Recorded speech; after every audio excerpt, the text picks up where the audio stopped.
और सनातन की अग्नि को हर मानव तक पहुंचाऊं। मैं हूं सुमित पीर और ये यात्रा है संस्कृति, श्रद्धा और सनातन मेरे साथ।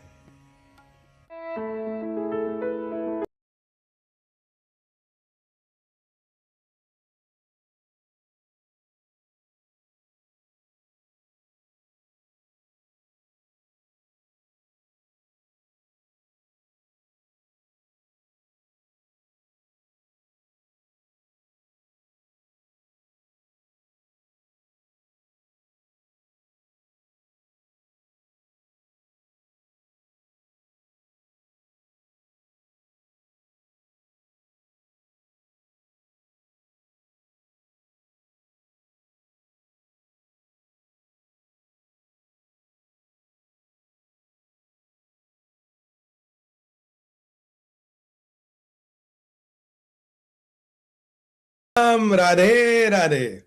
नमस्कार जी, सुप्रभात। आपका हार्दिक स्वागत और अभिनंदन आज के संस्करण में, जिसका नाम है संस्कृति, श्रद्धा और सनातन। मैं हूं आपका होस्ट और दोस्त, मेरा नाम है सुमित पीर। हमारा ये जो संस्करण है, हमारी ये जो जर्नी है, इसमें हर दिल में, हर सनातनी के, हर बच्चे में, हर बूढ़े में, हर व्यक्ति के दिल में हमें सनातन का दिया जलाना है और उन्हें यह बताना कि हमारा सनातन धर्म महानतम क्यों है। महान नहीं, महानतम कह रहा हूं। और ये अभियान हमारा देश में ही नहीं, विदेशों में भी चलेगा। और अपनी संस्कृति और अपने सनातन का गुणगान और उसकी शक्ति को दुनिया भर में प्रचंड और प्रचलित करना। इसमें आपसे निवेदन है कि आप हमसे जुड़े और हमारे डिटेल्स आपको नीचे मिल रहे, क्यूआर कोड आपको नीचे मिल रहा। आपका यज्ञ बहुत बड़ी डिफरेंस ला सकता है। उसके अलावा हमारा एक इनिशिएटिव है जी, जो हमारे अपने भाई बहनों को एक सुमित पीर एडवाइजरी के माध्यम से हम उन्हें सलाह देते। सलाह में आपका मैनेजमेंट हो, बिजनेस, लाइफ, इमिग्रेशन, वो ये केवल एक साइंटिफिक या एक मैनेजमेंट ओरिएंटेड सलाह नहीं। फिर इसमें आता है सनातन, यानी कि सनातन के परिप्रेक्ष्य से आपकी कुंडली क्या कहती है, आपके ग्रह लगन नक्षत्र क्या कहते हैं।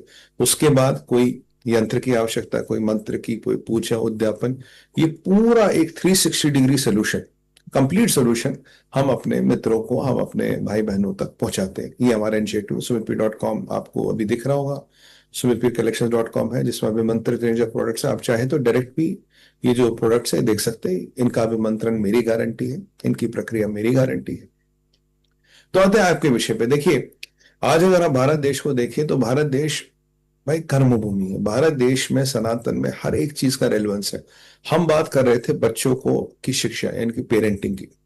और इसी में मैंने सोचा कि जब ये हमारे सनातन धर्म में इतनी सारी चीजें हैं, तो भाई इसके बारे में और बात की जाए। पेरेंटिंग के बारे में हमने कुछ विषय रखा आप लोगों के समक्ष। अब मैं बात करना चाहता हूँ भाई बहन, इनकी इंग्लिश में सिबलिंग्स कहते हैं। आज मैं अपने भारत देश को देखूं, आज मैं अपने कोटों को देखूं, आज मैं अपने मोहल्ले पड़ोस में देखूं, अपने रिश्तेदारी में देखूं, क्या है भाई, सारा द्वेष जो है वो कहीं ना कहीं भाई बहनों को लेके है।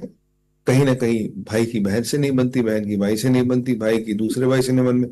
मुकदमेबाजी चल रही जी, कोर्टों में प्रॉपर्टियों के डिस्प्यूट चल रहे हैं, ये सब प्रकरण चल रहा है।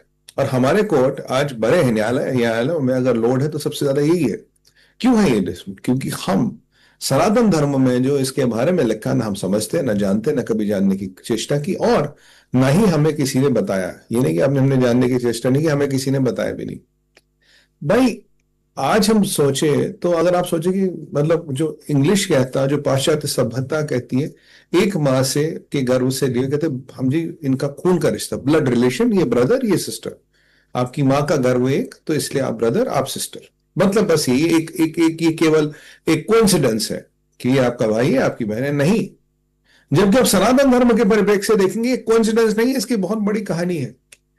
मैं आपको बताऊं, यानी कि जो एक भाई और बहन बनते हैं, भाई और भाई बनते हैं, उनकी उत्पत्ति एक माता के गर्भ से होना बहुत बड़ी बात है। क्योंकि इसमें धर्म भी है, इसमें कर्म भी है, और इसमें जो आगे का रास्ता है, जो पुराना हिसाब किताब है, वो सब मिला है इसमें।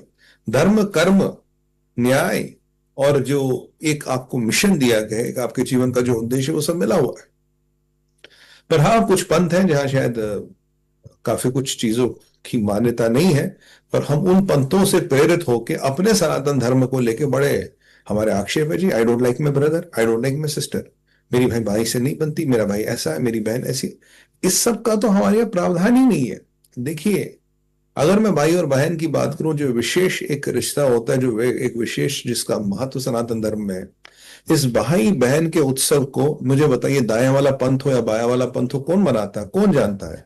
हम केवल सनातनी इसको मनाते हैं, इसको जानते हैं और इसकी महानता को समझते हैं, क्योंकि ये सनातन धर्म का एक आधार स्तंभ है। भाई की परिकल्पना कीजिए, माता जो आपकी बहन है, बहन की परिकल्पना कीजिए शक्ति, और भाई की परिकल्पना कीजिए भैरव। जहां भी शक्ति पीठ है, जहां भी माता का निवास है, कहीं ना कहीं उनकी रक्षा के लिए बाहर भैरव बैठे हैं। ये है भाई, और ये है मतलब भाई और बहन का समावेश। तो ये कोई एक नॉर्मल रिश्ता नहीं है, ये कोइंसिडेंस ऑफ बर्थ नहीं है जिसे लोग कहते हैं। अब आपकी बड़ी बहन, आप मान लीजिए आपकी बड़ी बहन है जी। अब बड़ी बहन को हमारे यहाँ कहते हैं माता समान है, और इसका शास्त्रों में वर्णन है। मैं उसके आप अर्धमातृ कहा उसे, शास्त्रों में क्लियर लिखा अर्धमातृ, यानी कि आधी माता है ये। और छोटी बहन को तो हम बेटी मानते हैं। ठीक उसी तरह से ये जो भी हमारे कर्मों का बंधन है, जो भी हमारे इस धरती पे आके करना, उसका लेखा जोखा है ये, उसका समावेश है ये, उसके बारे में ये सब तय है। It is all decided. आप एक बार बताइए, अगर आज जो हमारे यहाँ रक्षाबंधन का पर्व होता है, किस पंथ में रक्षाबंधन मनाई जाती है? नहीं मनाई जाती, क्योंकि शक्ति और भैरव का जो समावेश है, शक्ति यानी कि आपकी बहन, भैरव यानी कि जो उसका प्रोटेक्टर है, जो आप बाहर खड़े हो उनकी रक्षा के लिए, ये केवल सनातन धर्म में कहता है। जब शक्ति और भैरव जैसी परिकल्पना है, तो इसमें द्वेष आ सकता है, इसमें लड़ाई आ सकती है, इसमें झगड़ा आ सकता है, इसमें कोर्ट कचहरी, अ, जो भी आजकल चीजें होती है आसपास, वो हो सकती है। देखेंगे तो इसका प्रावधान ही नहीं है। हमारे यहाँ क्लियर लिखा है शास्त्रों में, आपको बड़ों को इज्जत देखनी देनी है, और जो आपसे छोटे हैं, जो आपसे छोटे हैं उनसे आपको, उन्हें आपको स्नेह देना है, और जो आपके बराबर वाले हैं वो आपके मित्र हैं। ये बिल्कुल क्लियर लिखा गया है। अब जो बड़ी बहन है, बड़ी बहन को तो भाई अर्धमात्र मातृका, अर्धमातृ यानी कि आधी मदर, ये एक जिनकी बड़ी बहन है, वो तो बड़ी प्रभु की अनुकंपा उन पे, तो लगभग लगभग माता का आशीर्वाद तो मिल गया, साथ में आपको बड़ी बहन का भी आशीर्वाद मिल गया। मतलब डबल आशीर्वाद है आपके जीवन में। माँ शक्ति की असीम अनुकंपा है। अब मान लीजिए किसी को प्रभु ने बड़ी बहन नहीं दी, किसी को बनाइए, और उनके चरण छुइए, उनसे आशीर्वाद लीजिए। मतलब माता ने अगर फुल दे दिया, उन्होंने दिया, 1.5 गुना हो गया आपका आशीर्वाद कम से कम। तो ये एक एडवांटेज है, ये एक बहुत बड़ी एडवांटेज है, एक बहुत बड़ा एक अचीवमेंट है, जिसे हम समझ नहीं पाते। हमें लगता है हाँ बस एक ही गर्भ से पैदा हुए, भाई जैसे ब्लड रिलेशन ऐसा बड़ा पाश्चात्य सभ्यता ने मैं समझा है। वैसे आजकल वो लोग ब्लड रिलेशन भी नहीं मानने लगे, वो बात अलग है। अब हम बात करेंगे भाइयों की। भाई क्या है? भाई आपके धार्मिक पथ पे चलने वाले आपके सहयोगी है, आपके मित्र है, आपके सखा है, आपके मैं अगर बोलूं तो आपके कंपेनियन जिसे इंग्लिश में बोलते हैं वो है। क्यों है ये? पिंडदान हो आपका, कुछ कुछ भी आपके में चीजें हो, आपकी कोई पिंडदान हो, पूजा पाठ हो, जितने भी हमारे रिचुअल्स है, सब कुछ है, आपको कहीं ना कहीं भाई की जरूरत पड़ती है। तो क्या ये भाई केवल एक एक्सीडेंट ऑफ बर्थ है, या एक भाई का एक बिल्कुल तय नियति है, रूल है? और आप जानते हैं कि अगर आपकी किसी घर में उत्पत्ति होती है, तो उसमें भी कर्मों का हिसाब किताब होता है। भाई आज आप दुनिया के सबसे अमीर आदमी के यहाँ पैदा नहीं हुए, आप एक मध्यम वर्गीय परिवार में पैदा हुए। आप एक लोअर मिडिल क्लास परिवार में पैदा हुए, आप एक झुग्गी में पैदा हुए, आप एक महल में पैदा हुए। ये तो आपके कर्मों का हिसाब किताब है ना, जिसमें हम बात कर चुके हैं। तो जो आपके साथ भाई, चाहे वो पहल में पैदा हुआ हो सबसे अमीर व्यक्ति के यहाँ, या झुग्गी में पैदा हुआ हो, तो उसका भी तो कर्मों का लेखो जोखो है ना। अगर आपके कर्मों का बंधन नहीं, तो आपका भाई क्यों है? वो आपके साथ उसी गर्भ से उसकी उत्पत्ति क्यों है? क्योंकि कुछ काम है, कुछ ऐसे कर्म है जो उसको कराने हैं, जो प्रभु को आपसे और आपके भाई से कराने हैं। तो ये भाई बहन एक चॉइस की रिलेशन नहीं है, हमने तो इसको चॉइस बना दिया, आई डोंट लाइक इट, हमने तो अंग्रेजी भाई डाल दी उसमें। बट ये चॉइस की रिलेशन नहीं है, एक आध्यात्मिक रिश्ता है, इट इज बियॉन्ड चॉइस। तो यहाँ प्रेफरेंस और प्रायोरिटी नहीं, मुझे उसकी आदत नहीं पसंद, मुझे उसकी आदत नहीं पसंद, अरे वो ये बोलते हैं, अरे वो ये बोलते हैं, और ये जो हमें हम और ईगो आता है, ये कहीं ना कहीं जाके एक विवादों का कारण बनता है, समाज के पतन का कारण बनता है। मेरे पास बहुत लोग आते हैं, बहुत सी ये ऐसी समस्याएं होती है। पर हमारा निवारण यही होता है कि एक होलिस्टिक अप्रोच ले, 100% उनको इस चीज का निवारण बताए, एक प्रैक्टिकली भी और एक पूरा अध्यात्म से पाठ पूजा निवारण जो भी है, मंत्र की आवश्यकता हो, यंत्र की आवश्यकता हो, जो भी है पूरा एक निवारण बता दिया जाए, ताकि जो आपके जीवन का समावेश है उसमें पूर्णता आ जाए, अधूरा ना रहे। तो इसका भाई हमारे यहाँ आप देख सकते हैं sumitpir.com से वीर कलेक्शंस है, और मिशन यही है साहब कि हर सनातनी के तक पहुंचना है, देश के आखिरी व्यक्ति तक पहुंचना, और ये बहुत बड़ा महायज्ञ है जिसमें आपको जुड़ना पड़ेगा।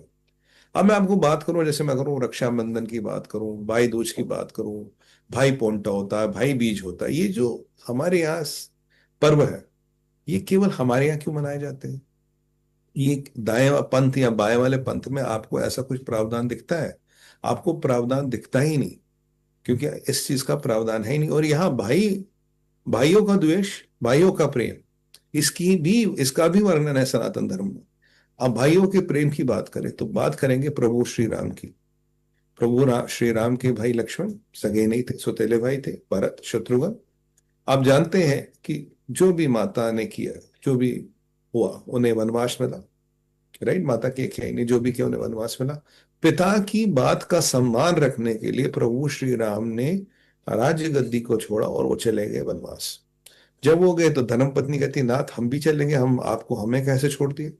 मगर चलिए आप भी आइए, वनवास तो हमें मिला, उन्होंने कहा नहीं हम भी चलेंगे। यहाँ सगा नहीं बल्कि सौतेला भाई कहिए, भाई कहिए, लक्ष्मण का भैया आप जाओगे तो हम यहाँ नहीं रहेंगे। और लक्ष्मण जी की धर्म पत्नी ने इतना बड़ा त्याग के बोले, आप जाइए, आपको आपके भाई के साथ जाना जरूरी है, आप मेरे साथ नहीं रहेंगे चलेगा, पर आपको अपने भाई के साथ जाना जरूरी है। ये आपको कहीं मिलता है? भरत आते हैं तो भरत को पता लगता है कि भाई ये सब हुआ है, तो उनकी माता कहती अब तो तुम गद्दी पे बैठ जाओ। कहती मैं गद्दी पे नहीं बैठूंगा माता। भाई की खड़ाव लेके गद्दी पे रखते और उस गद्दी के नीचे सोते हैं। गद्दी पे बैठते नहीं है बल्कि गद्दी के चौकीदार बन के रहते हैं। शत्रुघ्न उनके साथ कह रहे मेरे भाई ने जो किया मैं भी वो कहूँ, बलराम बड़े भैया है। और जब हनुमान चालीसा की बात हम करें तो उसमें हनुमान चालीसा में खुद जब राम जी बजरंगबली पे खुश होते, जब वो संजीवनी लाते हैं, भाई कहते हैं कि आप हम भरत लक्ष्मण भाई जैसे हैं। तो इसका वर्णन हनुमान चालीसा की चौपाई में भी है। तो यहां एक देखिए, अगर एक धर्म की पथ पे चले, धर्म के पथ पे बताए हुए चीज, कोई डिस्प्यूट, कोई लफड़ा नहीं है। अगर वह राज्य इतना बड़ा, अयोध्या का राज्य एक डिस्प्यूट का कारण नहीं बन सकता, आपके हमारे छोटी छोटी चीजें क्यों बनती हैं? क्योंकि हमें ये चीज समझ नहीं आती, हम इस चीज को समझ लेते नहीं। हमें कहता नहीं यार ये तो बस एक एक्सीडेंट ऑफ बर्थ है, नहीं बनती भाई। I will see you in the court, आजकल तो I will see you in the court, अंग्रेजी फिल्म का डायलॉग है बट चलता है समाज में। और जो नई युवा पीढ़ी है तो उसके लिए तो खासकर मैं निवेदन करूंगा, आप मेरे बच्चों से और मेरी बेटियों से जरा इस चीज का समावेश रखें, जरा पूर्णता रखें। ये रिश्ते ऑप्शनल नहीं होते, ये रिश्ते स्वयं प्रभु ने बनाए। आपका कार्मिक बंधन है, कर्म करना है यहाँ, या तो कर्म अर्जित करना है या पुराने जन्म का हिसाब किताब चुकाना है। इसलिए भाइयों, पिंडदान में आप साथ, आप हर एक रिचुअल में, हर एक पूजा परंपरा में साथ साथ हो। क्या आपको ये अकस्मात लगता है कि आपको ये एक्सीडेंट ऑफ बर्थ लगता है? एक्सीडेंट ऑफ बर्थ नहीं है। पाश्चात्य सभ्यता इसे एक्सीडेंट ऑफ बर्थ कहती है, हम नहीं मानते। दूसरी बात मैं आपको कहूं, अब यही चलिए थोड़ा आगे श्री कृष्ण के युग में, तो सतयुग से श्री कृष्ण के युग में चलते हैं, द्वापर युग में चलते हैं।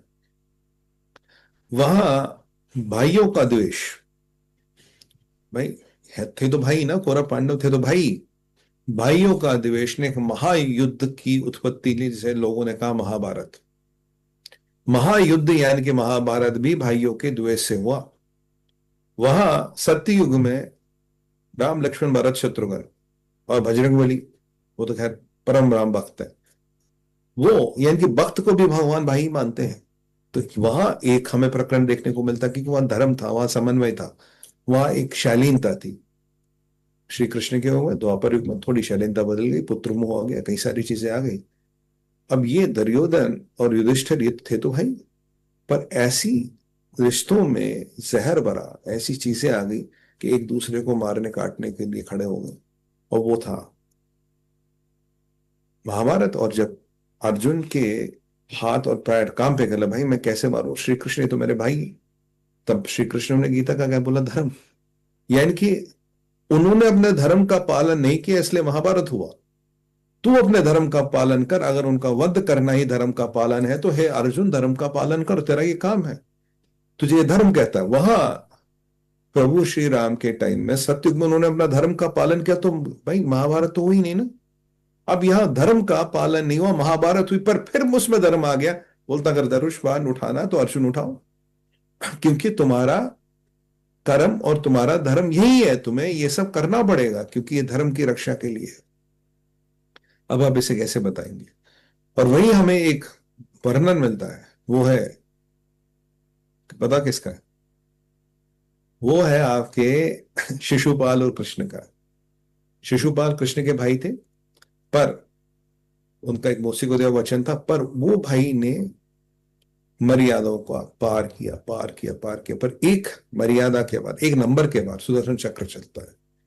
तो छोटा भाई या भाई, उसे भी एक मर्यादा का ध्यान रखना है, उसे भी मर्यादा को लांघना नहीं है। तो मतलब इन तीनों चीजों का अगर आप अध्ययन करें, इन तीनों चीजों में आपको मैसेज मिलता है। पहला मैसेज पूरा धर्म का पालन हुआ, दूसरी बात शिशुपाल की किस में आप अधर्म करते रहे पर एक सीमा थी, उसके बाद सुदर्शन चक्र चला।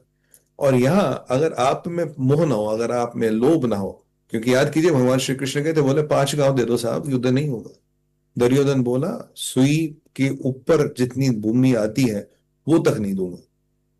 ये द्वेष ही तो है, ये घृणा ही तो है जिसके कारण महाभारत हुआ। और जब अर्जुन खड़े थे तो कहा मेरे भाई कैसे मारूं? श्री कृष्ण का तेरा धर्म है, भगवान रूपी, भगवान नारायण रूपी श्री कृष्ण का आपका धर्म है, अर्जुन बाप धनुष बाण उठाइए, आपको ये करना पड़ेगा। तो क्या अगर धर्म का पालन होता महाभारत होता? क्या अगर धर्म का पालन होता शिशुपाल वाला कांड होता? कभी नहीं होता, क्योंकि धर्म का पालन नहीं हुआ इसीलिए महाभारत हुआ, धर्म का पालन नहीं हुआ इसीलिए शिशुपाल वाला कांड हुआ। क्योंकि कहीं ना कहीं चीजों में, भाई चीजों में के प्रवाह में, धर्म के प्रवाह में कहीं ना कहीं एक बाधा आई। अब एक बात बताइए, अब आपके और आपके भाई है ये, पिंडदान से लेके आप मान लीजिए कुल देवी की पूजा हो, रिचुअल हो, सब जगह होते हैं। बहुत से ऐसे आपके व्हाट यू कॉल, एक ऐसे बहुत से आपके ये होते हैं, रिचुअल्स होते हैं जैसे जिसमें आपको बहन की आवश्यकता होती है, जैसे यज्ञो पवित्र है। यज्ञो पवित्र और शादी में ऐसे कई सारे फंक्शन इसमें कहते हैं बुआ का होना जरूरी है, बिना बुआ के ये फंक्शन नहीं होगा, तो इसमें बहन की आवश्यकता है। अब भाई जीवन मरण है तो उसमें भाई की आवश्यकता है। तो मतलब जीवन में जीवन मरण खुशी गम ये तो सब एक पार्ट ऑफ साइकिल है ना। तो ये जो आपकी इन लोगों का आपकी पूजा में, आपके पाठ में, आपके जीवन में, आपके साइकिल में चल रहे हैं, तो क्या ये अकस्मात है? नहीं है। अगर प्रभु ने इन्हें अकस्मात नहीं रखा, अगर प्रभु ने इन्हें अकस्मात नहीं बनाया, अगर ये कोइंसिडेंस नहीं है, तो आपकी और हमारी लाइकिंग क्या है, आपकी और हमारा सोच क्या है? Do you think that matters? क्या आपको लगता है वो मैटर करती है? वो इतना मैटर करती है कि हम बोलते हैं नहीं यार हम नहीं चलाएंगे, हम इसको नहीं चलने देंगे, हम ऐसा नहीं मानते।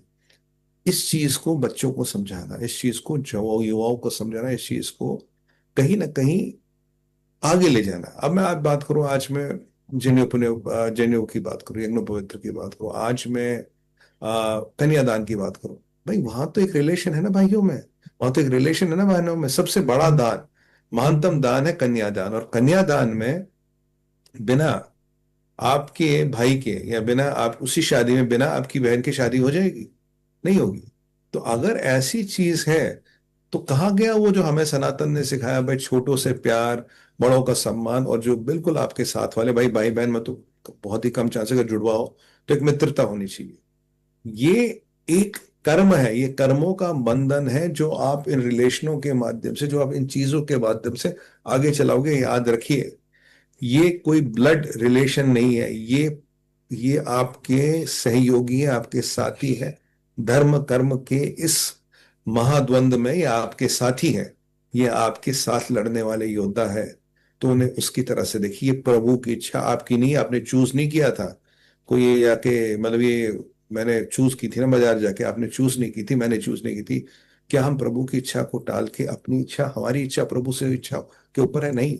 अगर इन चीजों का समावेश हो तो ये जो छोटे मोटे डिस्प्यूट, जो प्रॉब्लम्स होते हैं, खुद ही खत्म हो जाए साहब। पर कोई बात नहीं, देखिए ये तो देश और धर्म का एक महायुद्ध है, हम चलते रहेंगे। मेरा मन तो कर रहा है आपसे और बोलूं, पर अभी समय की सीमा है। अभी तो मैं यही बोलूंगा आपसे भाई हमारे इस महायज्ञ में जुड़िए, आपकी आहुति बहुत आवश्यक है। इसको हर दिल, हर घर, देश का विदेश तक ले जाना मेरा और मेरी संस्था का ये लक्ष्य है। आप इसमें जुड़े और हम देखते हैं साहब 360 डिग्री आपको परामर्श, जिसमें साइंस भी होगा, फिजिक्स भी होगी, मॉडर्न डे मैनेजमेंट भी होगा, प्रैक्टिकल चीजें होंगी। क्या कहता है, क्या प्रावधान है, दुनिया भर में क्या है। उसके बाद सनातन भी आएगा, उसके बाद मंत्र भी आएगा, यंत्र भी आएगा, और उसके बाद अगर किसी निवारण की, किसी पूजा की आवश्यकता, वो सब आएगी। एक 360 डिग्री सोल्यूशन जो शायद पहले कभी नहीं दिया गया। और हमारा यही है कि आप जुड़े और हमारे इस मिशन को मजबूत बनाइए। फिलहाल तो आपसे आज्ञा लूंगा, क्यों? क्योंकि समय की सीमा है। और जाने से पहले यही कहूंगा, भारत माता की जय, वंदे मातरम, ओम नमः पार्वती पतया, हर हर हर महादेव।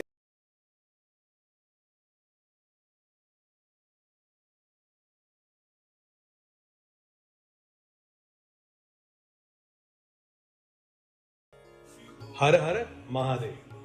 सनातन न कभी शुरू हुआ था और ना ही कभी खत्म होगा। इस धरती पे जन्म लेके मैंने सिर्फ एक संकल्प लिया है, अपनी संस्कृति को समझूं, श्रद्धा से जीऊं और सनातन की अग्नि को हर मानव तक पहुंचाऊं।